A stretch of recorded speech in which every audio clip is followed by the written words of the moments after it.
Olá, este é o Conexão Futura aqui pelo canal Futura e também pela internet. Você sabe tudo sobre o nosso programa acessando o site futura.org.br/Conexão Futura. Aqui você encontra os destaques da semana. A gente fez um programa super bacana sobre o feminismo e como esse assunto vem sido discutido e debatido nas escolas brasileiras. Tem um outro programa que é um serviço super importante que fala do FGTS. O FGTS completou 50 anos e a gente dá dicas aqui e tira as dúvidas sobre como resgatar, então, o fundo de garantia pelo tempo de serviço. E no nosso site você encontra também os links para as nossas redes sociais, o Facebook, o Twitter e o nosso canal no YouTube. Bom, além dos pais, outras pessoas da família, como tios e avós, por exemplo, participam da educação e dos cuidados com crianças e adolescentes. Essa influência, claro, é muito benéfica, mas traz algumas responsabilidades no trato diário com as crianças. Então, sobre esse assunto, eu converso agora com o Celso Antunes, que é consultor de educação do canal Futura. Boa tarde, professor Celso, bem-vindo mais uma vez. Boa tarde, muito prazer estar novamente aqui. Com Andréia Martelo, professora da Escola de Educação da Unirio. Boa tarde, Andréia, bem-vinda ao Conexão Futura. Boa tarde, prazer estar aqui. E também com a tradutora e intérprete Eliane Rio Branco, que também é avó do Gael e está envolvida diretamente com essa questão. Boa tarde, Eliane. Boa tarde, muito bom estar aqui. Bom, você de casa, claro, também é nosso convidado para acompanhar esse bate-papo, que acho que interessa muita gente que está nos assistindo, porque assim como a Eliane, muitas vovós e vovôs também fazem parte aí da educação e da formação dos seus netos. Eliane, como é esse vínculo afetivo? Quais são as suas responsabilidades aí? Qual é a sua relação diária com o Gael? Bom, a minha relação diária com o Gael, eu levo às vezes ele à creche e busco diariamente ele na creche. Levo na natação e busco na natação. Eu fico lá assistindo e me deliciando com tudo que ele faz. Porque realmente ser avó é um estágio assim superior. Eu espero que meus filhos não fiquem chateados com isso, mas realmente a maternidade é uma coisa, agora ser avó, realmente eu nunca imaginei que fosse uma coisa tão maravilhosa e tão deliciosa. A gente até fala que ser avó é ser mãe duas vezes, até o professor Celso dizia aqui em off com a gente que é ser mãe com açúcar, né, professor? É verdade. Eliane, além dessa participação, né, de levar o Gael trazer, você sente também uma responsabilidade em relação à educação do seu neto? Com certeza, principalmente porque ele passa 3 horas por dia na minha casa, porque até minha filha ou meu genro irem buscar. Então, ele passa ali, eu acho que eu preciso e gosto de fazer daqueles momentos um momento que eu possa transmitir a ele alguma coisa de bom, brincar com ele, voltar a ser criança com ele, que eu acho que essa é a chance que ele me dá. E também tentar tirá-lo um pouco do vício que ele tem de ficar no telefone, o tablet, que é hoje o vício que as crianças têm e que eu acho que a avó tem, acho que, mais cancha para isso, porque vem de uma outra faixa etária que não está tão ligada nisso. Apesar de eu trabalhar com isso o tempo todo, mas com ele eu gosto de brincar o quê? No chão, brincar de esconder, brincar de bonequinho e não ficar ali naquele tablet ou naquele celular sem uma movimentação. O Gael tem 3 anos, 3 é isso? anos. André, o caso da Eliane, o Gael tem 3 anos, ainda está na fase aí da creche escola, mas muitas mães e pais têm, né? Muitos avós têm essa relação com os filhos, muitos pais dependem também desse cuidado dos avós e dos avós. Eu também sou uma pessoa que conto muito com a ajuda da minha mãe, da minha sogra, né? Que são as avós da minha filha, Clara. Qual é a importância, né, dessa relação da avó com a educação da criança e até mesmo funcionar aí como uma parceria da escola? Eu acho muito importante porque os avós até podem substituir um pouco a creche no cuidado da criança, né? Mas a creche não vai conseguir substituir o carinho, o amor e toda a dedicação que os avós, né? toda a disponibilidade que os avós têm para as crianças, né? E acho que o que é interessante também é o fato de que são as diferenças geracionais que se colocam, né? né? Então, ser avó é ser mãe 2 vezes, né? Então, entre você e o seu neto tem, né, ou o filho ou a filha que também está nessa sucessão, né? Então, acho que a criança poder dispor, né, dessa experiência, né, com os pais dos pais, né, eu acho que é bastante significativo e importante, sim. O professor Celso também é avô do Francisco, que já está aí no ensino médio, né, professor Celso? Verdade. E acompanhou muito aí, muitas fases, né, do crescimento do Francisco, né, professor? Francisco e da Maria Eduarda também, né? O neto e a neta, é verdade. E realmente a educação, num sentido muito mais amplo do que a ideia instrucional da escola, né? A escola está muito preocupada com os conteúdos conceituais e, eventualmente, abordagens de aspectos ligados a valor. Agora, o avô, a avó, o pai, a mãe, enfim, a família, os tios, podem contribuir de uma maneira muito significativa na formação de valores, no desviar daquela quase obsessão para viver num mundo digitalizado e, através de exemplos, através de histórias, ajudar a despertar o sentido e, sobretudo, a entronizar ideias de valores. É imprescindível uma família que tenha essa disponibilidade nesse processo de educação. Agora, como é que a gente faz para alinhar, por exemplo, o tipo de educação que os pais e mães querem que seus filhos tenham, né? Não só na escola, mas o crescimento, o comportamento, as questões todas que envolvem aí a formação da personalidade de uma criança, com aquele desejo que a avó acaba cedendo ao neto, né? Como é que a gente faz para isso não entrar em conflito, Eliane? Isso já aconteceu com você em algum momento? Eu acho que já aconteceu sim, inclusive às vezes minha filha fala, eu é que mando no Gael, ele é o meu filho. Ela deixa isso bem claro. Mas eu procuro realmente, a gente realmente alinha mais ou menos os mesmos valores, né? Mas, logicamente, que eu cedo mais do que ela. E com relação a comer doce, essas coisas assim, eu levo umas certas broncas. Porque às vezes levo ele para comer um sorvete, tomar um sorvete, ou comer uma balinha, ou um pudim que tem lá em casa, bolo. Então, às vezes eu levo umas bronquinhas por causa disso. Você acha que pode ser um certo ciúme, por exemplo? Eu acho que rola um certo ciúme, sim. Claro, né? Somos todos humanos e eu acho que isso acaba acontecendo sim. Andréia, a gente precisa ficar atento para saber dividir as responsabilidades de cada um. O pai e mãe têm uma responsabilidade diferente de avô a avó. Claro que a gente está dizendo aqui de crianças que têm os pais e mães, a gente sabe que no Brasil existem relações familiares muito distintas, né? Com crianças que não têm, infelizmente, mais o pai e a mãe, acabam sendo criados pelas avós. Mas em caso de famílias em que o pai e a mãe são pais presentes e que os avós participam ativamente da vida, é preciso separar e definir bem esses papéis? Eu acho importante isso até mesmo para a criança saber. E ela mesma já vai saber, depois de um tempo, o que pode na casa da vovó e quando a mamãe e o papai estão que não pode, né? Então, eu acho que é importante mesmo que seja respeitado até, né? Que não fique numa luta de prestígio de quem que é a criança é, né? De responsabilidade dos pais. Mas é claro que essa estrutura familiar, né? Como o professor Celso lembrou, os tios também são importantes, né? A criança está inserida num ambiente em que ela vê que a autoridade, ela também é compartilhada, né? Eu acho que essa experiência é muito importante. A criança não é do pai ou da mãe, ela está numa estrutura, né? E ela tem que se sentir pertencente, né, àquela estrutura, né? Então, é sempre um acordo que os pais têm que ter com os avós, né? Acho que... Existiria um educador principal, professor? Eu creio que a família e a escola se encontram num ponto incontestável, que é a existência de regras, não é? A vida é norteada por regras. Se nós abolirmos as regras, desaparece o esporte, desaparece a relação intersocial, desaparece a vida comunitária.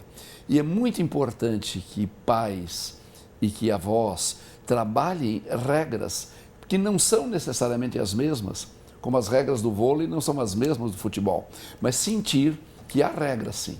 Nesta casa existem regras, em sua casa existem outras. E isto, portanto, vai criando no desenvolvimento daquela criança aquela percepção de conviver com ambientes diferentes, onde há fundamentos diferentes, há intensidade de afetos diferentes e regras diferentes, porque isso é a vida e isto é realmente o mundo. E nesse sentido, a presença dos avós, a presença dos tios é imprescindível, sempre mostrando que toda condução obedece princípios, obedece fundamentos, obedece regras. Seria o que vocês acham que é mais importante quando você vai iniciar, né, essa relação, por exemplo, a avó vai buscar ou vai levar o neto para a creche? Qual vai ser a participação da avó ou do avô? Nesse momento, vocês acreditam que é preciso ter um diálogo entre os pais e os avós para que fiquem bem definidas essas regras e que cada um coloque o que pode e o que não pode para o filho, e também qual é o limite aí da participação do avô? Vocês acreditam que esse diálogo é importante? Eu acho muito importante, inclusive como eu trabalho também, quer dizer, eu falo com minha filha ou com meu genro, diz, hoje eu não vou poder pegar o Gael na escola, amanhã eu vou trabalhar tais dias eu vou trabalhar fora de casa e não vou chegar na hora de pegá-lo. Então eu acho que isso aí fica bem estabelecido, mas eu procuro ajudar na medida máxima possível, porque eles têm trabalhos fixos e o meu trabalho é em casa. Então, eu tenho maior disponibilidade de poder ficar com o Gael e pegar o Gael. E, logicamente, ter esse amor infinito que eu tenho por ele, que aquele momento é o momento mágico da minha vida.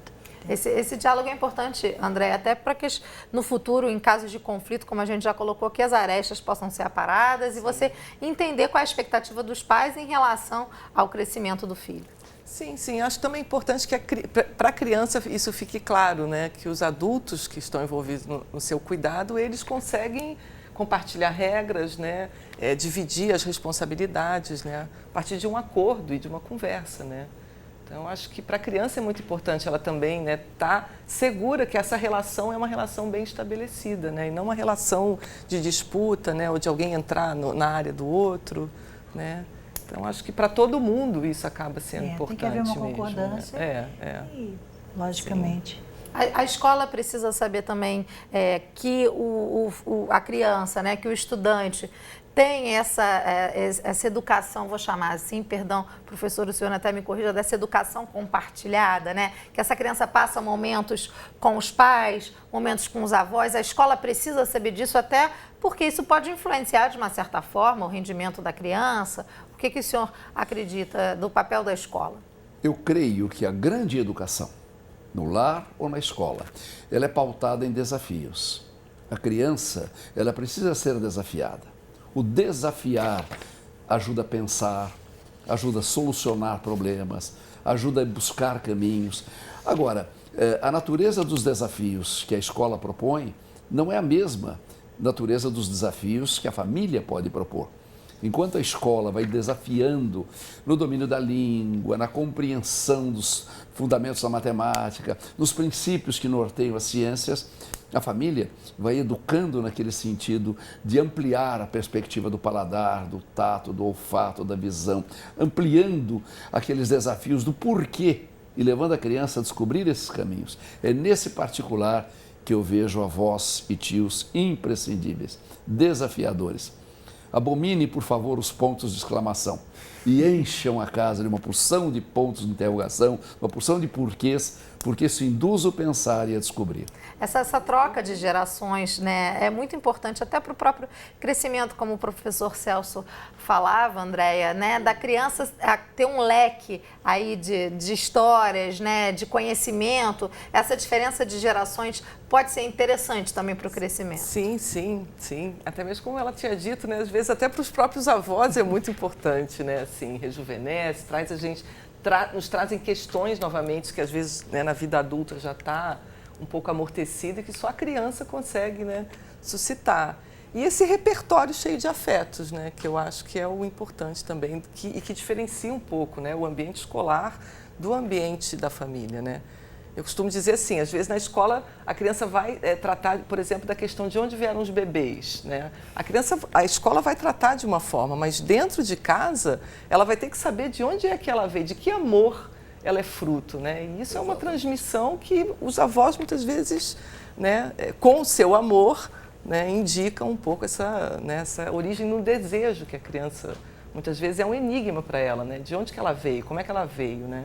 Essa questão que a Andréa coloca, não sei se a Eliane concorda comigo, mas eu acho que é mais um ponto em que o diálogo que nós falávamos aqui é importante até por essa fase dos porquês que o professor trouxe, né? Porque muitas vezes a avó, por exemplo, né, Eliane, pode ser surpreendida por um porquê e vai ficar na dúvida de como responder. E aí é bom conversar com os pais para saber qual é o encaminhamento dessa conversa. Vocês acham que isso é importante também? Eu acho que é importante, sim. Eu acho que os pais têm seus valores e, logicamente, os avós têm os valores parecidos, porque também foram os educadores dos pais, né? Mas eu acho que é muito importante, se você ficar realmente reticente em uma pergunta, alguma coisa assim, trocar ideias e ver como é que melhor responder e responder na hora de uma maneira que a criança continue com o seu interesse na pergunta, mas que, de repente, não vá de encontro a alguma coisa que os pais pensem.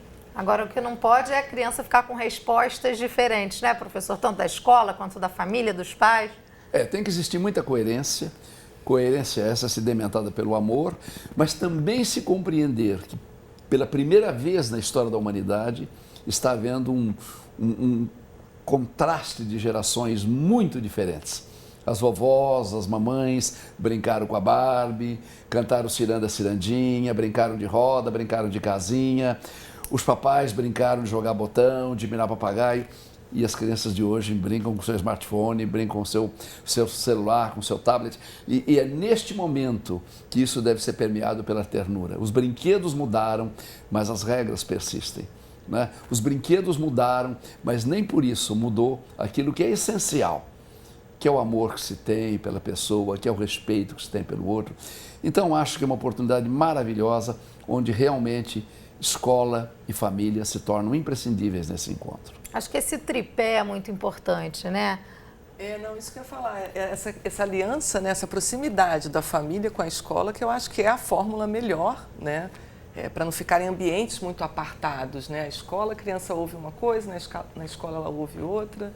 Então, muitas vezes, essa proximidade, né, do ambiente familiar com as questões escolares, ir em festa na escola, né, a família, quando, né, aquelas atividades que tem das creches geralmente são muito importantes, porque justamente ali a criança vê os seus familiares, né, onde ela conhece aquela dinâmica interna, numa situação social, né, e onde ela vê que as regras dali valem, né, para a sociedade. Então, acho que essa aproximação é sempre rica e sempre importante. E principalmente na infância, né? Acho que nos jovens já é uma outra dinâmica, mas para a infância acho que a primeira infância, que é a fase do Gael, também é bem importante, né? Que quando começa aí a dar limites, né? A criança já entendeu que o sim, o não, acho que isso... E trabalhar, às vezes, esses limites na escola e na casa, né? Para que seja uma continuidade, né? Ela não tem que fazer um trabalho, né, às vezes na creche, né, tirar a fralda, comer com talher, mas que esses processos possam, né, ser acompanhados ou ser seguidos, seja na casa dos avós, seja na casa dos pais. Né? É até o ideal que esse processo comece ao mesmo tempo, exatamente, né? Desfraude na escola isso, e em casa, sim. Né? Que essas mudanças aí mais marcantes para a criança aconteçam no mesmo ambiente. Eliane, você já teve que, em relação ao que a gente está falando, já teve que ir à escola, participar de alguma discussão em relação ao Gael? Claro que ele ainda está muito pequenininho, de repente esse momento ainda não chegou, mas você já teve. Já aconteceu, a diretora da escola chamou, porque a escola dele realmente é uma escola muito boa, a creche é uma escola e creche. E ela chamou o pai, a mãe e os avós, eu e meu marido. Nós fomos os 4 para conversar sobre o Gael, logo depois que ele entrou na escola, na creche. E aí fomos conversar sobre o Gael, como é que ele era e como é que eles estavam vendo o Gael. Foi muito rico, muito interessante realmente a gente poder partilhar as nossas opiniões com a diretora da escola. Foi muito interessante mesmo. Olha, o papo está muito bom, a gente poderia falar muito mais sobre esse assunto. Eu já estou caminhando, então, para o encerramento. Professor Celso, a gente está falando aqui de uma realidade, como a gente colocou, que muitas famílias brasileiras vivem, e se a gente trouxer essa discussão ainda para as famílias de baixa renda, né, em que esses novos arranjos familiares já aconteciam, né, por exemplo, como colocamos aqui, as avós sendo responsáveis realmente pela educação dos filhos, e aí tem um papel também da escola pública, né, que muitas vezes não tem essa estrutura de acolhimento, né, esse é um desafio também para a educação pública, né, conseguir conciliar e fazer esse acompanhamento da realidade familiar de cada aluno. É indispensável, mas é muito importante que pais e avós conversem muito sobre a criança. O que faz um, o que faz outro, dividam as tarefas, mas sempre norteada, ao meu ver, por 2 fundamentos, que é indiscutível o amor que se tem. Ainda que a manifestação do mesmo possa ser diferente. Às vezes o amor para a criança é abraçar. E muitas vezes é preciso compreender que o amor está na fala, no cuidado, nas preocupações e tal. E mostrar também que a escola é um outro ambiente importante, significativo, mas que nem por isso deixa de ser um outro tipo de família dentro de uma outra realidade. Se a criança cresce inspirada por esse sentimento de integração dos adultos, e se os adultos conversam muito e trocam entre si, pode ter certeza, não existe uma educação imperfeita. Muito bom, gente. Eu preciso encerrar o nosso papo. Eu queria agradecer a presença da Eliane, do professor Celso mais uma vez e da Andréia. Foi um prazer conversar com vocês.